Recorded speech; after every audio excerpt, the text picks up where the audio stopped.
Hello students, welcome to এডমন্ট্রো। আমি তোমাদের চিন্ময় স্যার। চলছিল আমার কারেন্ট অ্যাফেয়ার্সের সিরিজ। তো অলরেডি 1 তারিখ থেকে 7 তারিখ পর্যন্ত ইম্পর্টেন্ট কারেন্ট অ্যাফেয়ার্স আমি তোমাদের করিয়ে দিয়েছিলাম। তো আজকের 8 তারিখ থেকে শুরু করে 21 তারিখ পর্যন্ত গুরুত্বপূর্ণ কারেন্ট অ্যাফেয়ার্স যেগুলো আছে আমি তোমাদের সঙ্গে শেয়ার করব। প্রত্যেকটা ধরে ধরে, যেমন প্রত্যেকটা আইটেম ধরে ধরে আমি তোমাদেরকে করাবো। চিন্তা করার কোনো কারণ নেই। 2025 সালে প্রচুর একাধিক এক্সামস হয়েছে। তো কারেন্ট অ্যাফেয়ার্স থেকে প্রচুর কোশ্চেন আসে এবং এখনকার যে ট্রেন্ড যেগুলো তোমরা অলরেডি জানো বা যা জানো না তাদেরকে বলে দিই যে কারেন্ট অ্যাফেয়ার্স পড়লে লাভ যেটা হবে যে রিলেটেড প্রচুর জিকে থাকে, যে জিকে গুলো কিন্তু তোমরা প্রচুর কমন পাবে, স্বাভাবিক।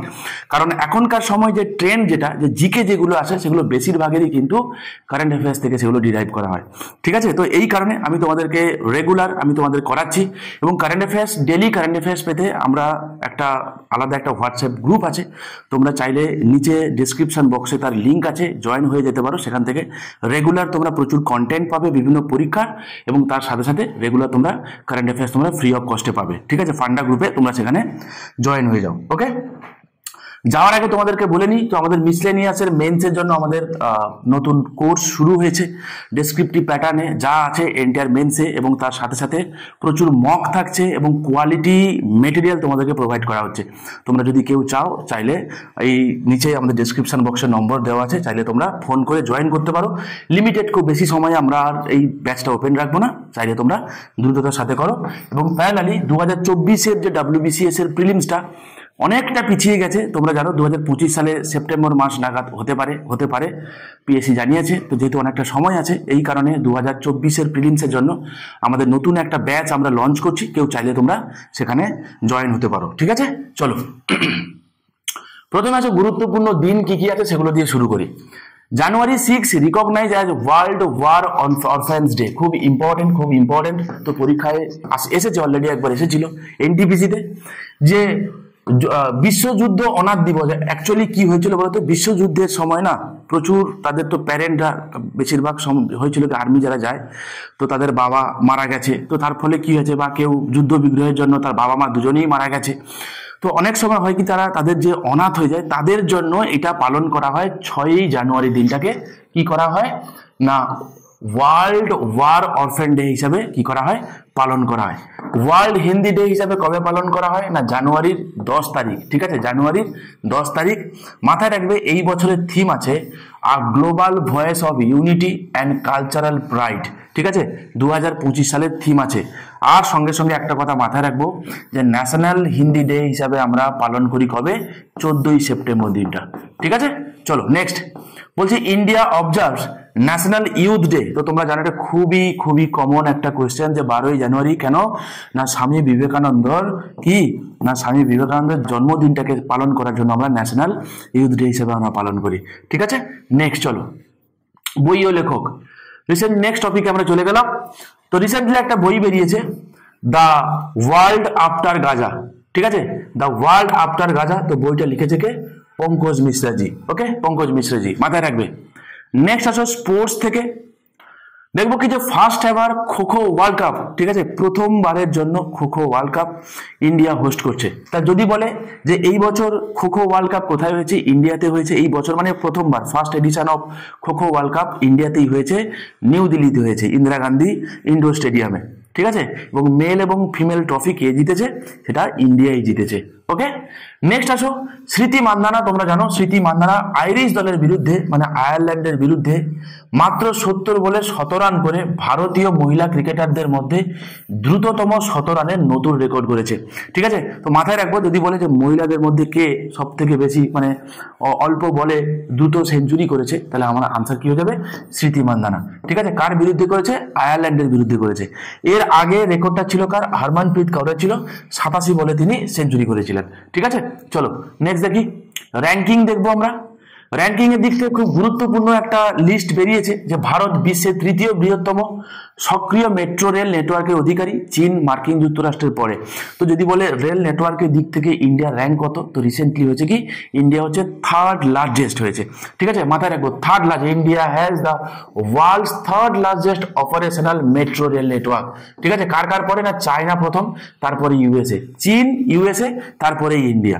ওকে, চলো নেক্সট দেখি, প্রতিরক্ষার দিকে আমরা যাব। DRDO has announced the successful completion of field evaluation trials for anti-tank guided missile Nag MK2। আচ্ছা, তাহলে এখান থেকে আমরা কয়েকটা জিনিস জানবো। প্রথমত এটা ইটসেলফ তো কারেন্ট অ্যাফেয়ার্স, ওতে কোনো ডাউট নেই, কিন্তু পড়ার সময় আমরা কিছু কিছু জিনিস ধ্যান রাখবো। কি কি জিনিস ধ্যান রাখবো? যে এখান থেকে আমরা কি কি জিনিস জানতে পারছি দেখো তো। প্রথমত হচ্ছে ATGM, তোমাদের মিসলেনিয়াস পরীক্ষা আছে, দিয়ে দেবে ATGM এর ফুল ফর্ম কি। ঠিক আছে, তাই ATGM এর ফুল ফর্ম কি? Anti tank guided missile. ঠিক আছে, তাহলে অ্যান্টি ট্যাঙ্ক গাইডেড মিসাইল কোনটা? নাগ MK2। ঠিক আছে, নাগ MK2। এবারে মাথায় রাখবে তো পরীক্ষায় কখনো কখনো শুধু এইটাও দিতে পারে যে নাগ MK2 যেটা রিসেন্টলি যেটা টেস্ট করা হয়েছে এটা কিরকম টাইপের মিসাইল। তাহলে আনসার কি হবে? এটা হয়ে যাবে কি না, এটা হয়ে যাবে anti tank guided missile. By the way এটা টেস্ট করা হয়েছে কোথায় না? পোখরানে। ঠিক আছে, রাজস্থানের পোখরানে। তোমরা আমাকে কমেন্ট করে কেউ জানিও তো এই পোখরান রিলেটেড একটা টেস্ট রিলেটেড আছে 1974 হয়েছিল, তার নাম কি ছিল? ওকে, তোমরা আমাকে কমেন্ট করে জানিও। নেক্সট চলো, Neptune missile is develop by Ukraine. খুব ইম্পর্টেন্ট, রিসেন্টলি ডেভেলপ করেছে। তাহলে আসতে পারে যে নেপচুন বলে যে ক্ষেপণাস্ত্রটি, এটা কোন দেশ রিসেন্টলি ডেভেলপ করেছে? এটা কে করেছে? ইউক্রেন করেছে। ঠিক আছে, নেক্সট চলো, India has successfully conducted test of the Bhargavastra, its first micro missile system design two counter swarm drone threat. Actually হয় না, অনেক সময় একাধিক প্রচুর মৌমাছির মতো প্রচুর ড্রোন ছুটে এলো, তো তাদেরকে অ্যাটাক করার জন্য আমাদের ইন্ডিজেনাসলি বিল্ড আমরা কি করেছি? একটা মাইক্রো মিসাইল সিস্টেম করেছি প্রথমবারের জন্য। ভয়ঙ্কর লেভেলের ইম্পর্টেন্ট বাবা, ভয়ঙ্কর লেভেলের ইম্পর্টেন্ট। তার নাম কি আছে না? ভার্গবাস্ত্র। ঠিক আছে, ভার্গবাস্ত্র মনে রেখো। দেশের প্রথম মাইক্রো মিসাইল সিস্টেম ভার্গবাস্ত্রের সফল পরীক্ষা সম্পন্ন করলো ভারত, যা ড্রোনের ঝাঁক মোকাবিলায় নতুন দিগন্ত উন্মোচন করেছে। ঠিক আছে, চলো নেক্সট দেখি কি বলেছে। নেক্সট বলছে the union minister of state for environment has launch nano bubble technology. আচ্ছা, খুব ইম্পর্টেন্ট। আচ্ছা, what is nano bubble technology? Basically কি হয় বলতো, ধরো কোনো পলিউটেড ওয়াটার আছে, জল আছে, তো তাকে তাকে ঠিক করার জন্য, যাতে পলিউশনটাকে কমানোর জন্য, জলটাকে যাতে পিউরিফাই করা যায়, এই জন্য কি করা হয়? ন্যানো বাবল টেকনোলজি ইউজ করে। এরকম ভাবে ক্ষুদ্র ক্ষুদ্র ক্ষুদ্র ক্ষুদ্র করে বাবল, ছোট ছোট বাবল দেওয়া হয়, যাতে জলে কি হয়? অক্সিজেনের মাত্রা বাড়ে। ঠিক আছে, তো এইটা তাহলে পরীক্ষায় কখনো তোমাকে যদি জিজ্ঞাসা করা হয় যে ন্যানো বাবল টেকনোলজি এটা কোন পলিউশনের সঙ্গে রিলেটেড, তাহলে এটা কি হবে? আনসার হয়ে যাবে আমার ওয়াটার পলিউশনের সঙ্গে রিলেটেড। বেসিক্যালি ওয়াটার পলিউশনকে ঠিক করার জন্য ইউজ করা হয়। এবার যে ন্যানো বাবল না, এই বাবলগুলোর সাইজ কতটা ছোট জানো? একটা লবণ দানা হয়, ছোট্ট লবণের একটা কোনা, তাকে যদি আমি 2500 ভাগে ভাগ করি, ঠিক আছে, তার একটা পার্ট যা হবে, তো সেরকম একটা হচ্ছে বাবলের সাইজ হয়। মাথায় রাখো, পরিবেশ মন্ত্রণালয়ের কেন্দ্রীয় মন্ত্রী ন্যানো বাবল টেকনোলজি চালু করেছে। কেন, কোথায় চালু করা হয়েছে এটা না? এইটা হচ্ছে দিল্লির ন্যাশনাল জুলজিক্যাল পার্কের জলের পরিশোধন করার জন্য। ঠিক আছে, জলের পলিউশন হয়ে গেছিল, তো সেটাকে পিউরিফাই করার জন্যই টেকনোলজি নেওয়া হয়েছে। ঠিক আছে, এই ন্যানো বাবলগুলি 70 থেকে 120 ন্যানোমিটার আকারের হয়, যা একটি লবণ দানার চেয়ে 2500 গুণ ছোট। তো বুঝতে পারছো, এটা বিভিন্ন জায়গায় লাগানো হয়, বিভিন্ন এই যে টেকনোলজিটা বিভিন্ন জায়গায় লাগানো হয়। কোথায় কোথায়? জল পরিশোধনে, কৃষি সেচের জলের অক্সিজেনের মাত্রা বৃদ্ধি করার জন্য, স্বাস্থ্যসেবা, খাদ্য, শিল্প। ঠিক আছে, তো এই সমস্ত জায়গায় ন্যানো বাবল টেকনোলজিকে ইউজ করা হয়। ঠিক আছে, দেখো আমি তোমাদেরকে এই জিনিসগুলো করিয়ে দিচ্ছি প্যারালাল, যেগুলো তোমাদের এনভায়রনমেন্ট রিলেটেড জিনিস, ছোট ছোট জিনিস আমি বলে যাবো, কারণ যেহেতু কারেন্ট অ্যাফেয়ার্সের দিকে মূলত ফোকাস রাখবো, রিলেটেড ছোট ছোট জিকে আমি তোমাদেরকে করিয়ে যাবো প্যারালালি। ওকে, করতে থাকো এগুলো। নেক্সট আসো, এটা খুব ইম্পর্টেন্ট। ঠিক আছে, স্পাডেক্স মাথায় রাখবো, খুব খুব খুব খুব জনপ্রিয় একটা, কারণ আমরা ফোর্থ দেশ হিসেবে, যুক্তরাষ্ট্র, রাশিয়া এবং চীনের পরে আমরাই ফোর্থ কান্ট্রি হিসাবে আমরা কি করেছি বলতো না? আমরা স্পেস ডকিং করেছি। ঠিক আছে, আমরা স্পেস ডকিং করি। বেসিক্যালি কি, এরকম দুখানা আলাদা আলাদা স্যাটেলাইট আছে, বুঝতে পারলে? তো তাদেরকে কি করবো আমরা? একটা এরকম মার্চ করে দেবো। ঠিক আছে, এটাকে বলা হয় কি? Space docking. তো আমরা তাহলে ফোর্থ কান্ট্রি হয়েছি। কার পরে না? ইউএসএ, রাশিয়া এবং চীনের পরে। ঠিক আছে, তো স্পেস ডকিং কে আমরা শর্টে তাকে কি নাম দিয়েছি আমরা? না, স্পাডেক্স। ঠিক আছে, মনে রাখবো, India has become the fourth country to achieve space docking, a process involving the joint of two fast moving satellite in space. ঠিক আছে, দুখানা স্যাটেলাইটকে আমরা কি করব? ফাস্ট, স্বাভাবিক স্যাটেলাইটের স্পিড কত হয়ে থাকে তোমরা জানো, তো সেই রকম স্পিডে তাদেরকে আমরা কি করব? তাদেরকে আমরা জয়েন্ট করব। নেক্সট গুরুত্বপূর্ণ অ্যাপয়েন্টমেন্ট কি কি আছে আমরা একটুখানি দেখে নেবো। প্রথমত আসবো আমরা জন মাহামা। জন মাহামা কে হয়েছে না ঘানার নতুন, মানে নতুন বলবো না, ইনি থার্ড টাইম, হ্যাঁ মানে তিনি পুনরায় আবার রিইলেক্ট হয়েছেন ঘানার প্রেসিডেন্ট হিসেবে। কে হয়েছে? জন মাহামা, থার্ড টাইম, তৃতীয়বার তিনি শপথ নিলেন। ঠিক আছে, নেক্সট কি বলছে? নেক্সটটা তো ভয়ঙ্কর লেভেলের ইম্পর্টেন্ট, সামনের যে কোনো পরীক্ষায় দেখতে পাচ্ছি এটা আসবে। ভারতীয় মহাকাশ গবেষণা সংস্থা বা ইসরোর নতুন চেয়ারম্যান হয়েছে কে? Doctor V Narayanan. ঠিক আছে, ডক্টর ভি নারায়ণন। আচ্ছা, এনার সঙ্গে কিন্তু খড়গপুর আইআইটির কিন্তু সম্বন্ধ আছে। ঠিক আছে, তো মাথায় রাখো, খুব ইম্পর্টেন্ট এটা। নেক্সট আসো, আমরা দেখবো কি না লেবাননের সেনাপ্রধান ছিলেন যিনি, তার নাম হচ্ছে জোসেফ। ওকে, তিনি কি হয়েছেন? তিনি প্রেসিডেন্ট হয়েছেন। কোন দেশের? লেবাননের তিনি প্রেসিডেন্ট হয়েছেন। নেক্সট আসো ডোনাল্ড ট্রাম্প। ঠিক আছে, ডোনাল্ড ট্রাম্প তিনি দ্বিতীয়বারের জন্য তিনি আগে ছিলেন, তারপরে তার জায়গায় আবার একজন প্রেসিডেন্ট হয়েছিলেন, তো জো বাইডেন জি, তোমরা জানো। এবং আবার কে হয়েছে? আবার ডোনাল্ড ট্রাম্প প্রেসিডেন্ট, তিনি ইলেক্টেড অনেকদিন আগেই হয়েছেন, তিনি ফাইনালি শপথ বাক্য নিলেন। ঠিক আছে, তো ডোনাল্ড ট্রাম্প কততম প্রেসিডেন্ট হলেন? তো মাথায় রাখবো, he is the 47th president of United states of America. ঠিক আছে, 47তম প্রেসিডেন্ট তিনি।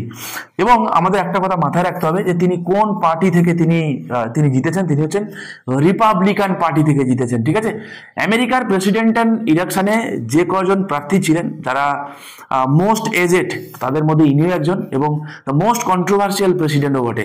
ঠিক আছে, চলো মাথায় রাখবো। নেক্সট আসো, ভেনেজুয়েলার 46তম প্রেসিডেন্ট হয়েছে কি? Nicolas Maduro. দেখো, নিকোলাস মাদুরো তিনি কিন্তু ছিলেন, নিকোলাস মাদুরো তিনি ভেনেজুয়েলার প্রেসিডেন্ট ছিলেন। তিনি পুনরায় আবার তৃতীয়বারের জন্য তিনি আবার কি হলেন? আবার তিনি 6 বছরের মেয়াদের জন্য তিনি আবার শপথ বাক্য পাঠ করলেন। ঠিক আছে, ভেনেজুয়েলার মাথায় একবার, ভেনেজুয়েলার ক্যাপিটাল কি গো? ভেনেজুয়েলার রাজধানীর নাম হচ্ছে কি? কারাকাস। ঠিক আছে, চলো নেক্সট খুব ইম্পর্টেন্ট, সেটা হচ্ছে কি? অঞ্জু ববি জর্জ, তিনি আবার নিউজে এসেছেন। ঠিক আছে, অঞ্জু ববি জর্জি তোমরা জানো কেন ইম্পর্টেন্ট না? তিনি 2003 সালে বিশ্ব চ্যাম্পিয়নশিপে তিনি ব্রোঞ্জ পদক জিতেছিলেন। কিসে? লং জাম্পে তিনি ব্রোঞ্জ জিতেছিলেন। আচ্ছা, এখান থেকে কি কি প্রশ্ন আসতে পারে? Number 1, sports personality. ঠিক আছে, তো দিতে পারে যে অঞ্জু ববি জর্জ তিনি কোন খেলার সঙ্গে রিলেটেড ছিলেন। ঠিক আছে, আসতেই পারে, না আসার মতো কোনো কারণ নেই। আচ্ছা, কি যে কারণে তিনি নিউজে এসেছেন, যে নিউজটা কি দেখে নি? কারণ তিনি, আমরা দেখবো কি, যে অ্যাথলেটিক্স ফেডারেশন অফ ইন্ডিয়া, ঠিক আছে, তিনি কি হয়েছেন? চেয়ারপারসন হয়েছেন। কে হয়েছে? অঞ্জু ববি জর্জ। ঠিক আছে, অঞ্জু ববি জর্জ। তাহলে আমরা মাথায় রাখবো, তাহলে অ্যাথলেটিক্স কমিশনের চেয়ারপারসন কে হয়েছে? অঞ্জু ববি জর্জ। নাম্বার 1, তিনি কোন খেলার সঙ্গে তিনি রিলেটেড ছিলেন? আমরা মাথায় রাখবো কি, যে লং জাম্পের সঙ্গে তিনি রিলেটেড ছিলেন। ওকে, চলো নেক্সট আসো, এটা খুব ইম্পর্টেন্ট, যে জোরান মিলানোভিচ। ঠিক আছে, জোরান মিলানোভিচ কি? ওয়াজ রি-ইলেক্টেড অ্যাজ প্রেসিডেন্ট অফ ক্রোয়েশিয়া। ঠিক আছে, মাথায় রাখবো, পুনরায় তিনি কি হয়েছেন? পুনরায় আবার নির্বাচন হচ্ছে ক্রোয়েশিয়ার। ওকে, জোরান মিলানোভিচ। ওকে, নেক্সট চলো দেখি। আচ্ছা, ইকোনমি ও ব্যাংকিং রিলেটেড খুব ইম্পর্টেন্ট কিছু জিনিস আছে, যেগুলো কিছু কনসেপচুয়াল আছে, যেগুলো আমি তোমাদেরকে ছোট ছোট করে বুঝিয়ে দেবো। সেগুলো সরাসরি হয়তো পরীক্ষায় আসবে না, কিন্তু তাদের কনসেপ্টগুলো কিন্তু পরীক্ষায় আসতে পারে, এবং আসার মতোই। ঠিক আছে, প্রথমত আসো, যে তোমাকে দিতে পারে কি, যে আইসিআরটা কি? হ্যাঁ, আইসিআর এর ফুল ফর্ম কি? Interest coverage ratio. আচ্ছা, ইন্টারেস্ট কভারেজ রেশিও কাকে বলে? ধরো কোনো ব্যাংক বা নন ব্যাংকিং ফাইন্যান্সিয়াল কোম্পানি যাই হোক, লোন দিয়েছে, লোন দেওয়ার পরে সেই লোন তো পুনরায় আবার সেখান থেকে আমরা রিকভার করতে পারছি কিনা। ঠিক আছে, তো সেটাকেই বলা হবে কি? Interest coverage ratio. ঠিক আছে, আমরা রিকভার করতে পারছি কিনা, ইম্পর্টেন্ট জিনিস। তো রিসেন্টলি দেখা যাচ্ছে কি, যে centre for monitoring Indian economy, ঠিক আছে, CMI বলে একটা অর্গানাইজেশন, তার একটা রিপোর্ট পাবলিশ করেছে। সেই রিপোর্টে বলছে যে 30 বছরের সর্বোচ্চ পর্যায়ে পৌঁছেছে কিনা ইন্টারেস্ট কভারেজ রেশিও। ঠিক আছে, কিনা এটি একটি আর্থিক সূচক যা কোনো প্রতিষ্ঠানের বিদ্যমান ঋণ পরিশোধ করার সক্ষমতাকে নির্দেশ করে। তাহলে এখান থেকে আমরা কি জানলাম বলতো? যে এনপি এর পরিমাণ তার মানে কমছে। ইন্টারেস্ট কভারেজ রেশিও যদি বাড়ে, তার মানে এনপিএ, নন পারফর্মিং অ্যাসেট যেটাকে আমরা বলি, তো নন পারফর্মিং অ্যাসেটের পরিমাণ কি হচ্ছে না কমছে। ঠিক আছে, তার মানে কি নিম্ন আইসিআর বা যত ইন্টারেস্ট কভারেজ রেশিও যত লো হবে, ঠিক আছে, তার মানে কি আমি কভার করতে পারছি না, আমি যে লোন দিয়েছি লোনটা রিকভারি হচ্ছে না। লোন যদি রিকভারি না হয়ে যায়, তার মানে কি হয়ে যাবে? দেউলিয়া হয়ে যাবে। তাহলে লো আইসিআর কি ইন্ডিকেট করে না, সে দেউলিয়া হয়ে যাওয়াকে ইন্ডিকেট করে। আবার হাই আইসিআর কি ইন্ডিকেট করে, যে না ইকোনমি ভালো, সে যা আমি লোন দিই যা রিকভার হচ্ছে। ঠিক আছে, তো ভালো জিনিস। ওকে, তো এই জিনিসগুলো কখনো কখনো কনসেপচুয়াল ভাবে এমনিই আসতে পারে। ঠিক আছে, মাথায় রেখো। নেক্সট চলো, নেক্সট বলছে ভারত আগামী 5 বছরে খাদ্য ও পানীয়, কৃষি, সামুদ্রিক পণ্য শিল্পের জন্য $100 বিলিয়ন রপ্তানি লক্ষ্য নির্ধারণ করেছে। আমরা চাইছি কি, আমরা রপ্তানি বৃদ্ধি করতে চাইছি। তার রপ্তানি বৃদ্ধি করতে চাইছি মানে কি, রপ্তানি যদি আমরা বৃদ্ধি করি, আপাতত যদি 100 আমরা কি চাইছি, দেখো $100 বিলিয়ন আমরা রপ্তানি করতে চাইছি। তাহলে 100 আমরা যদি রপ্তানি যদি ঠিকঠাক করে যদি করতে পারি, কার উপরে করতে চাইছি, দেখো ভালো করে, কার উপর করতে চাইছি, চেয়েছে কি খাদ্য, পানীয়, কৃষি এবং সামুদ্রিক পণ্য। আমাদের এমনি এগ্রিকালচারাল কমোডিটি প্রচুর আমরা এক্সপোর্ট করি এমনটা কিন্তু নয়, কিন্তু আমার ইন্ডিয়া দেশের যে টোটাল পপুলেশন, তার বেশিরভাগ পপুলেশন এগ্রিকালচারের উপর ডিপেন্ডেবল। জিডিপিতে কন্ট্রিবিউশন সেখান থেকে খুবই কম পাই।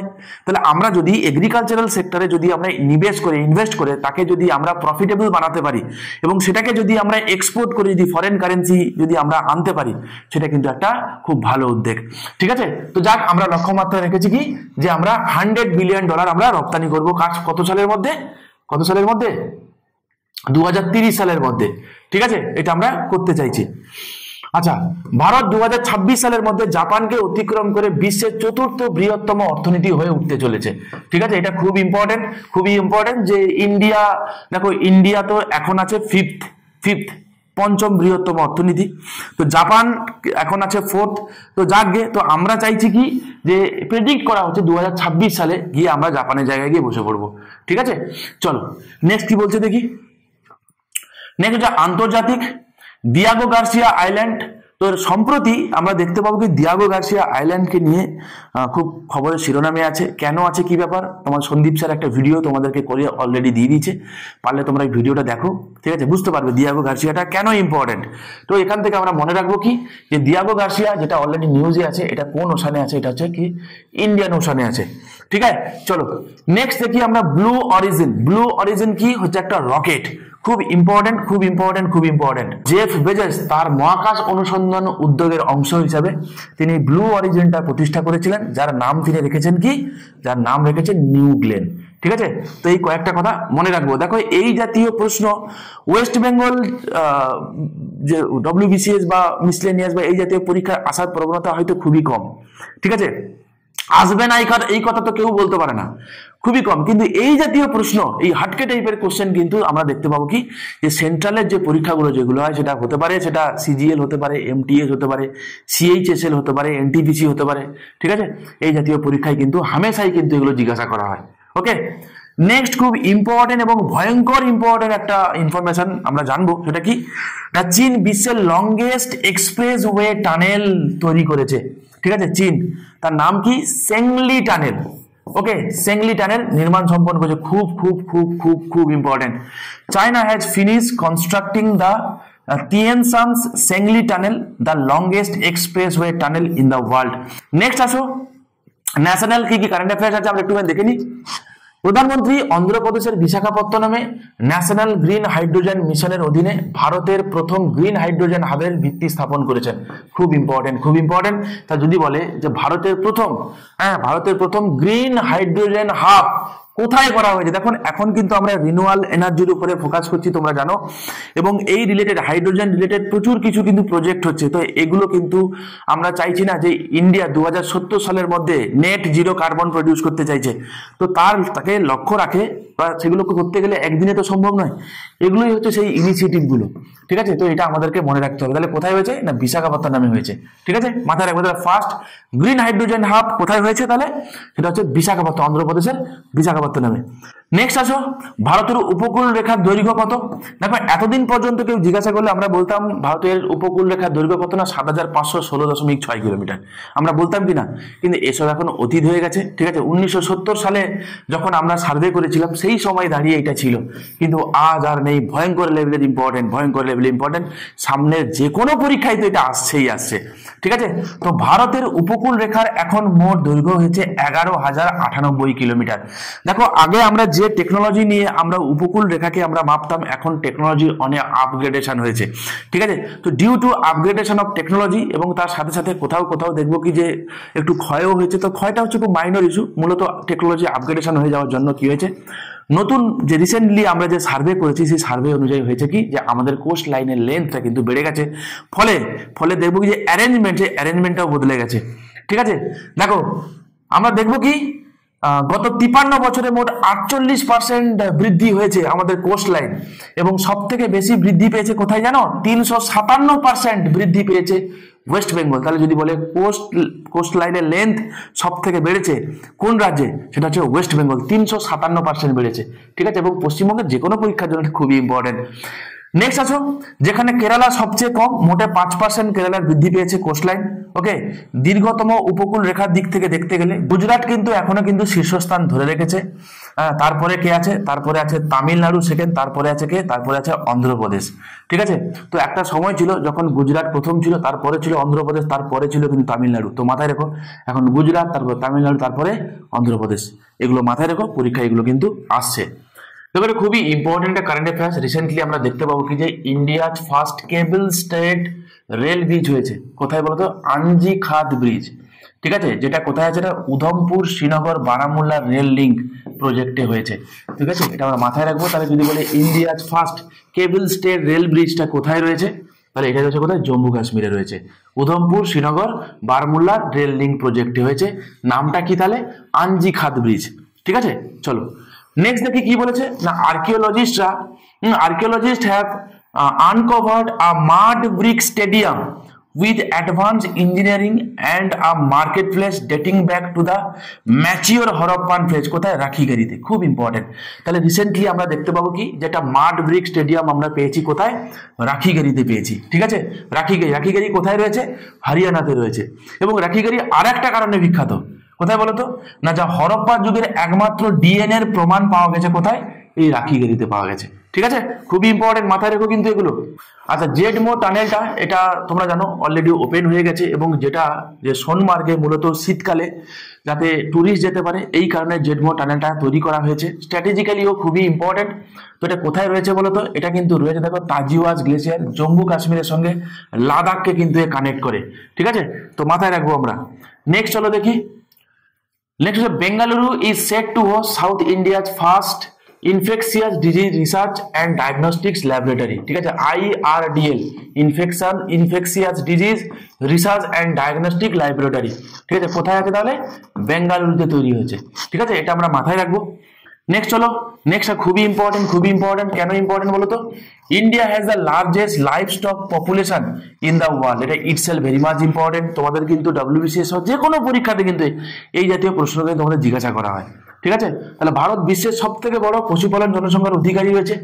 দুধ উৎপাদনে ইন্ডিয়া নাম্বার 1-এ রয়েছে, তারপরে কি ডিম উৎপাদনে ইন্ডিয়া নাম্বার 2 রয়েছে, এবং মাংস উৎপাদনে ইন্ডিয়া কিন্তু 5th, ঠিক আছে, পঞ্চমে রয়েছে, 5th জায়গায় রয়েছে। চলো, India has developed the world most powerful hydrogen train engine which will undergo its first trial run on Jind to Sonipat route in Haryana, ঠিক আছে। এটা খুব ইম্পর্টেন্ট, এটা অলরেডি বহুদিন আগে ছিল, পুনরায় আবার এটা এসে।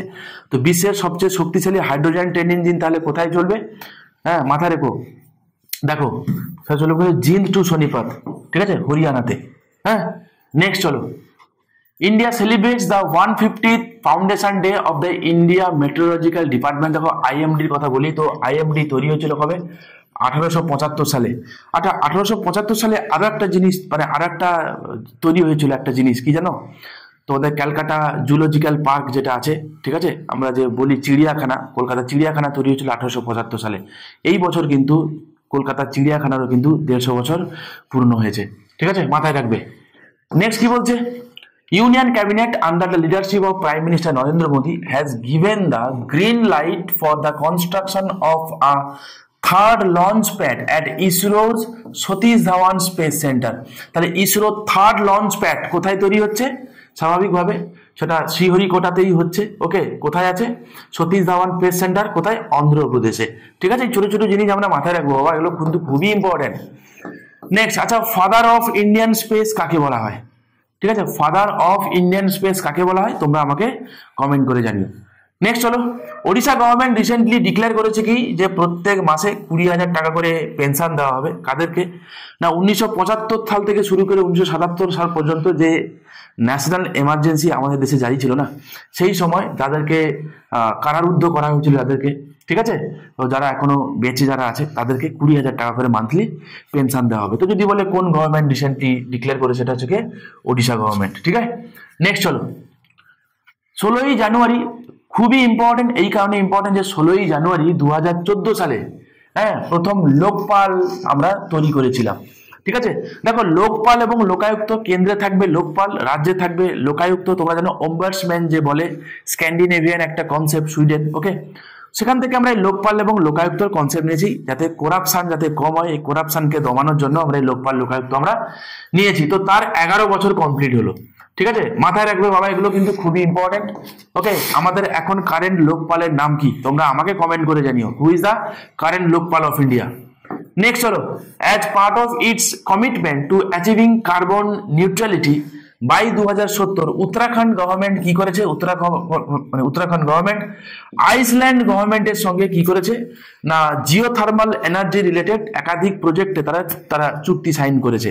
ঠিক আছে, যাতে 2070 সালে নেট জিরো কার্বন এমিশনের দিকে আমরা হাঁটতে চলেছি। কে করেছে মাথায় রাখবো বাবা, উত্তরাখণ্ড গভর্নমেন্ট আইসল্যান্ড গভর্নমেন্টের সঙ্গে চুক্তি করেছে। ঠিক আছে, কি ব্যাপারে, জিওথার্মাল এনার্জি ব্যাপারে। ঠিক আছে, তো জিওথার্মাল এনার্জির জন্য ভারতবর্ষের কোন রাজ্য বিখ্যাত, এটাও কিন্তু আমাকে অবশ্যই কমেন্ট করে জানিও। ছোট ছোট কোশ্চেন তোমাদেরকে করছি, তোমরাও একটু আমার সঙ্গে পার্টিসিপেট করো। হ্যাঁ, নেক্সট আসো, এটা তো খুবই ইম্পর্টেন্ট, খুবই ইম্পর্টেন্ট, খুবই ইম্পর্টেন্ট। কেন ইম্পর্টেন্ট দেখো, আমরা দেখবো যে ভারতের বিভিন্ন জায়গায় এই যে অ্যাস্ট্রোফিজিক্স যে মানে হয় না, মানে রাতে মহাকাশকে স্টাডি করার জন্য অবজারভেটরি সেন্টার ভারতবর্ষের বিভিন্ন জায়গায় রয়েছে। তো রিসেন্টলি ইস্টার্ন রিজিয়নে পাঞ্চেত পাহাড়ে তৈরি করা হচ্ছে পূর্ব ভারতের প্রথম জ্যোতির্বিজ্ঞান পর্যবেক্ষণাগার। কোথায় হচ্ছে, পাঞ্চেত পাহাড়ে। এটা কিন্তু খুবই ইম্পর্টেন্ট। ঠিক আছে, পুরুলিয়াতে তৈরি করা হচ্ছে। তো আমরা দেখতে পাবো যে দেখো লাদাখে রয়েছে, তোমরা জানো নৈনিতালে রয়েছে, মাউন্ট আবুতে রয়েছে, গিরিবানি রয়েছে, ঠিক আছে, কাভালুরে রয়েছে। তো এরপরে 6 জায়গা কোথাও হচ্ছে, পাঞ্চেত পাহাড়ে হচ্ছে ইস্টার্ন ইন্ডিয়াতে। ঠিক আছে, মাথায় রাখবো। নেক্সট চলো, আর্ট অ্যান্ড কালচারের দিকে যাই। জাল্লিকাট্টু তোমরা জানো, পরীক্ষায় এটা আসবে। তো জাল্লিকাট্টু যেটা, এই জাল্লিকাট্টুটা কোথায় হয়, তামিলনাড়ুতে হয়। ঠিক আছে, জাল্লিকাট্টু হচ্ছে এক ধরনের মানে ওদের ওখানকার একটা ফেস্টিভ্যাল। ঠিক আছে, একটা কালচার। তো কোথায় হয়, জাল্লিকাট্টুটা তামিলনাড়ুতে হয়। নেক্সট আসো বোদা তিওহার। ঠিক আছে, বা মাগ্য তিওহার বলেও বলা হয় তাকে। ঠিক আছে, এটা কোথায় হয় বলতো, এটা হিমাচল প্রদেশে হয়। মাথায় রাখবো। তাহলে যে বোদা তিওহার বা হচ্ছে মাগো তিওহার, এই যে ফেস্টিভ্যালটা, এটা কোথায় হয়, এই ফেস্টিভ্যালটা হয় হিমাচল প্রদেশে। ঠিক আছে, এবং যে ট্রাইবটা করে সেই ট্রাইবের নাম হচ্ছে হাত্তি ট্রাইব। ঠিক আছে, হাত্তি ট্রাইব, মাথায় রাখবো। The Boda Teohar festival also refer to as Magho ko Teohar is কোথায় হচ্ছে, তাহলে এটা হচ্ছে, এটা অ্যানুয়াল সেলিব্রেশন হয়। এটা হাত্তি ট্রাইব যারা আছে তারা করে কোথায়, হিমাচল প্রদেশে করে। ঠিক আছে, তো ভারতবর্ষে এটা কিন্তু একটা অ্যাকচুয়ালি মানে হারভেস্ট ফেস্টিভ্যাল ওখানকার। ওকে, তো ভারতবর্ষে আরো একাধিক এরকম হারভেস্ট ফেস্টিভ্যাল আছে। ঠিক আছে, কোথায় হয়, যেমন ধরো লোহরি, এটা নর্থ ইন্ডিয়াতে করা হয়, মূলত এটা পাঞ্জাবে করা হয়। এটা মকর সংক্রান্তি, এটা নর্থ ইন্ডিয়াতে করা হয়। ওকে, পোঙ্গল, এটা সাউথ ইন্ডিয়াতে খুবই জনপ্রিয়। এবং হচ্ছে ভোগালী বিহু, বিহু এমনি আসাম, তো ভোগালী বিহু কোথায় হয়, আসামেই হয়। ওকে, নেক্সট চলো, নেক্সট হচ্ছে এই বছর খুবই ইম্পর্টেন্ট, খুবই ইম্পর্টেন্ট, খুবই ইম্পর্টেন্ট। 144 বছর পরে এরকম একটা লগ্ন এসেছে, আমরা জানি, সবাই সেলিব্রেট করছি। হিন্দু ধর্ম অবলম্বীদের এটা খুবই ইম্পর্টেন্ট একটা সেলিব্রেশন। তো কি হচ্ছে না, মহাকুম্ভ মেলা হচ্ছে, মহাকুম্ভ ফেস্টিভ্যাল হচ্ছে। কোথায় হচ্ছে, প্রয়াগরাজে হচ্ছে। এবং আমরা এই কারণে মাথায় রাখবো, এটি বিশ্বের সবচেয়ে বড় জনসমাবেশ হিসেবে পরিচিত। কোনটা, এটা মহাকুম্ভ। ঠিক আছে, পূর্ণ কুম্ভ হচ্ছে 2025 সালে এবারে। ঠিক আছে, ওকে, তো এইটুকুনি মাথায় রেখো। আচ্ছা, আর একটা কথা রিলেটেড মাথায় রাখবো, যেহেতু এটা এখন খুব হিট লিস্টে রয়েছে, আর মাথায় রাখবো এটা কি, দেখো তাকাও, Kumbh Mela was listed as an intangible cultural heritage by UNESCO in 2017। ঠিক আছে, তো কুম্ভ মেলাকে ইনটেনজিবল সাইটে, ঠিক আছে, ইউনেস্কো ওয়ার্ল্ড হেরিটেজ সাইটে তকমা দিয়েছিল কবে, এটা দিয়েছিল কবে, এটা দিয়েছিল 2017 সালে। ঠিক আছে, কালচারাল কিন্তু ইনটেনজিবল কালচারাল হেরিটেজ। ওকে, কবে দিয়েছিল, 2017 সালে। ওকে, এটা আমরা মাথায় রাখবো এটা।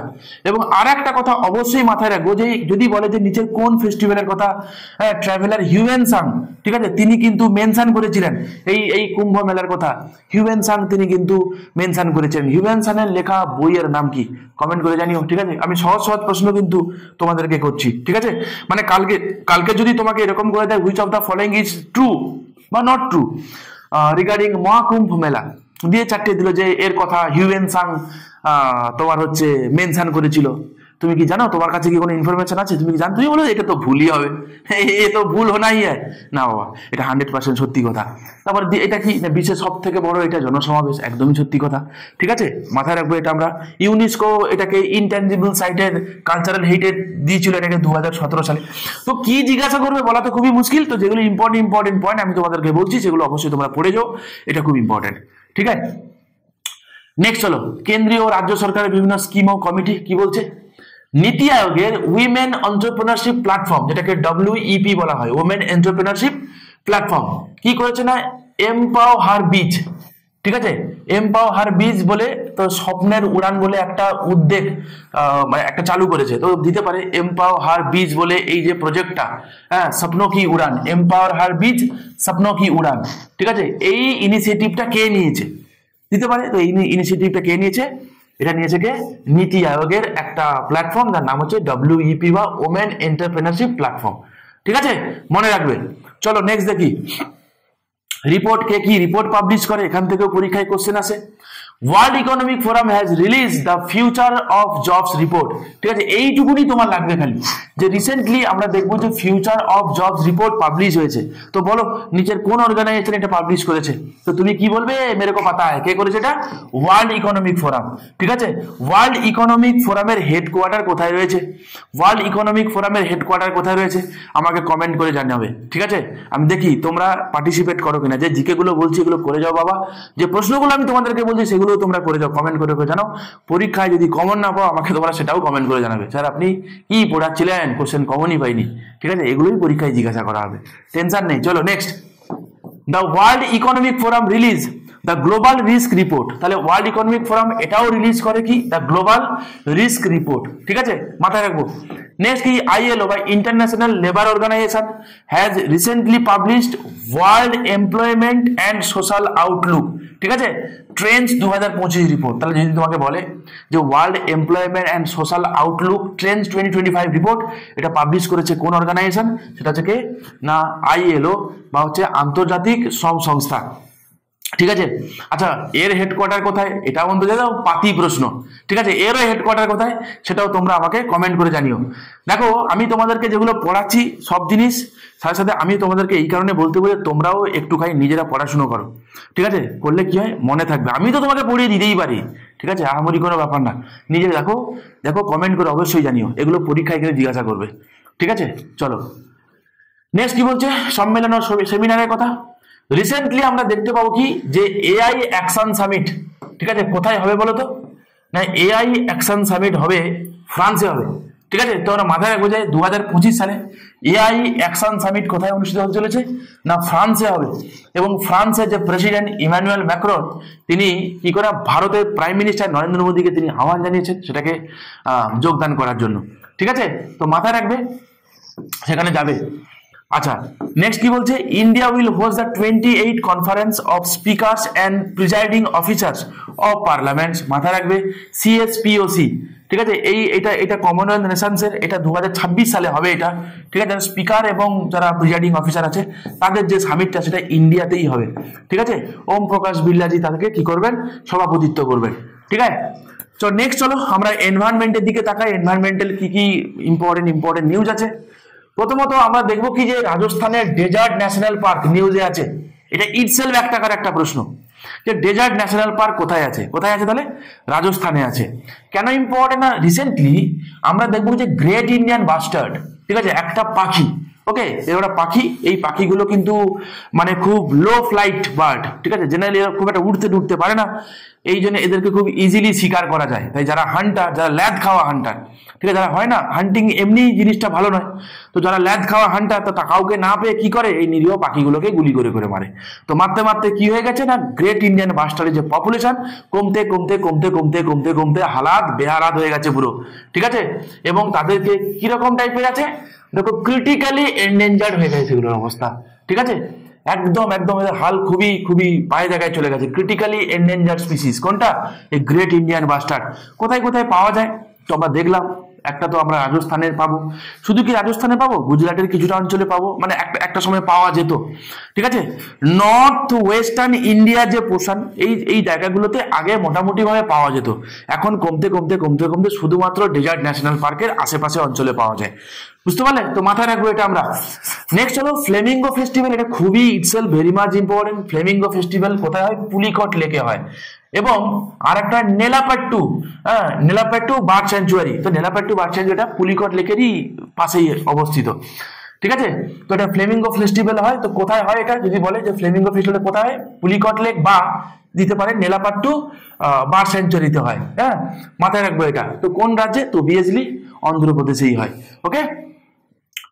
নেক্সট চলো, নেক্সট দেখবো কি, the Western Ghat in India has been recognized as a significant global hotspot for endangered freshwater species। দেখো এমনি তো ওয়েস্টার্ন ঘাট একটা হটস্পট ছিল, এতে কোনো সন্দেহ নেই, কিন্তু রিসেন্টলি এটাকে ডিক্লেয়ার করা হয়েছে কি না ফ্রেশ ওয়াটার স্পিসিসের জন্য, হ্যাঁ, ওয়েস্টার্ন ঘাটকে কি করা হয়েছে না হটস্পট আকারে ডিক্লেয়ার করা হয়েছে। কে করেছে, করেছে IUCN, ঠিক আছে, করেছে কে, IUCN, মাথায় রাখবো এটা আমরা, ঠিক আছে। নেক্সট চলো, নেক্সট আমরা দেখতে পাবো কি কেরালাস ফেমাস কাপাট বিচ, ঠিক আছে।